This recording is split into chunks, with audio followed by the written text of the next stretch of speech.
Close to 200,000 students from around the world have participated in the life-changing journey that is the March of the Living. Benjamin Markowitz originally participated with the March of the Living from the North Shore Hebrew Academy of Great Neck and currently is studying economics at Harvard University, and he is one of them, and he will share his experience with us right now. A big hand for Benjamin.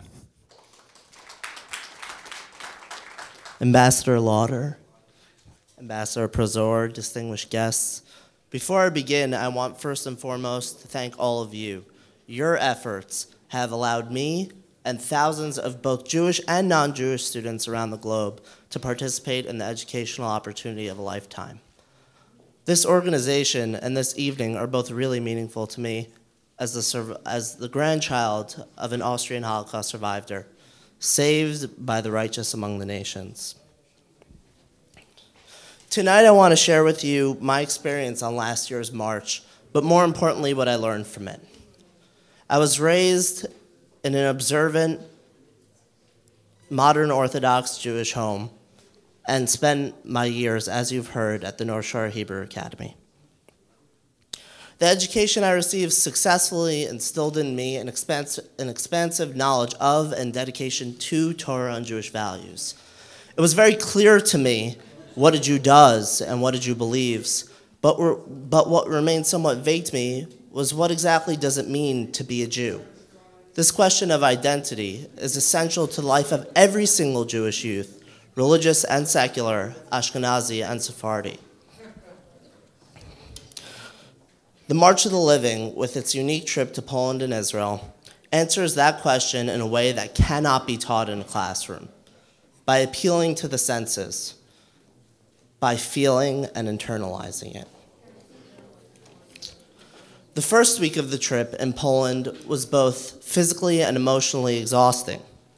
Not long after stepping off the plane with my peers, we found ourselves standing under the infamous Arbeit Macht Frei gate at the entrance to Auschwitz I. Instead of gradually acclimating to the shock, our group seemed to progressively become more agitated. Touring the complex revealed more and more of the Nazis' disturbing attention to detail and organization. In addition to the piles of suitcases and shoes, they left behind troves of documents detailing their own sadism.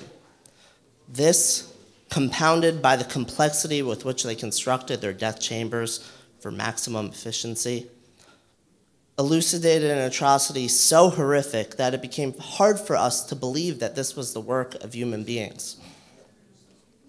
The public naysayers aside, there are many who acknowledge the viciousness of the Shoah, but quietly doubt its scope. I can understand this. It could be hard to grasp the idea that 6 million Jews were murdered, even as you're staring into the chambers and at the remaining cans of Zyklon B. But as we walked from Auschwitz I up to Auschwitz II-Birkenau, just the sight of it, I knew what had to have happened there. I just knew. It was so vast and so real. Auschwitz, Majdanek, Treblinka, mass graves off in the forest. These places cannot be imagined without being there. Their histories cannot be comprehended. Today, the Holocaust is held up by Western society as the textbook example of the dangers of discrimination and the realities of genocide. But what happened in Europe from 1939 to 1945, in Poland, as I just described, was different. This crystal clear fact led my friends and I to an important conclusion about being Jewish. It means being unique, not by choice, but by heritage. The Jewish people are inextricably bound and defined by thousands of years of trial and resilience.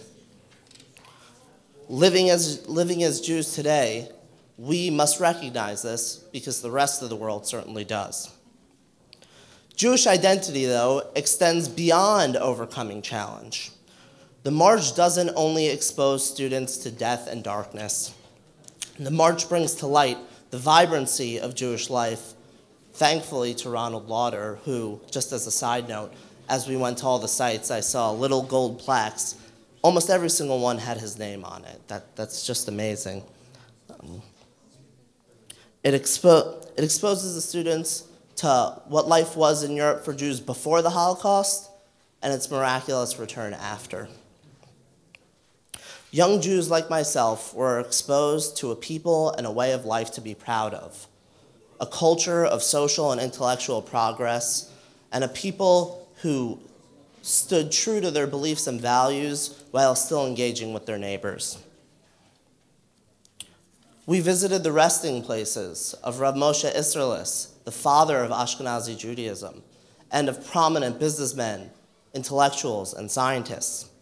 We sat in revitalized yeshivot, places that fostered unparalleled learning and debate. We smiled at the spiritual, joyful shtetl life that was once home to most of European Jewry. Entering the present, we spent Shabbat with the Polish Jewish community that you just heard about.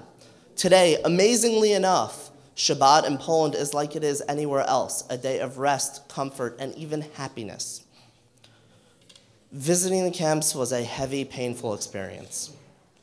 I can say, on the other hand, that my friends and I left Poland not solely depressed, but hopeful for a future that is growing and will come.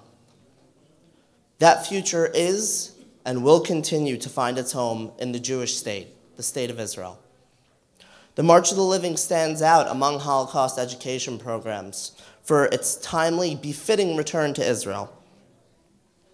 Israel is the Jewish identity incarnate, the beautiful, the ugly, the challenge, the perseverance, and as Theodore Herzl said, the union of the past and the future. These qualities were on full display as we visited Israel. Our trip was purposely timed to coincide with Yom Hazikaron and Yom Ha'atsmaut. For me, even though I had been to Israel many times before, the Yom Hazikaron siren, when everyone stops what they're doing and just pays their respects, took on a new meaning. We could finally understand what Israeli soldiers were and are fighting for. Israeli poet Natan Alterman's Magash HaKesef, the silver salver of Jewish soldiers who delivered the state of Israel, delivered more than a piece of land. They delivered the Jewish future.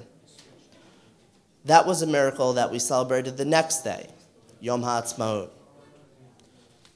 From that poem, Magash HaKesef, Natan Alterman described the nation as ayafim ad bli ketz, full of endless fatigue, which we were only days before. But we were transformed into ha'uma shtufa dema v'kesem, a nation in tears and amazement.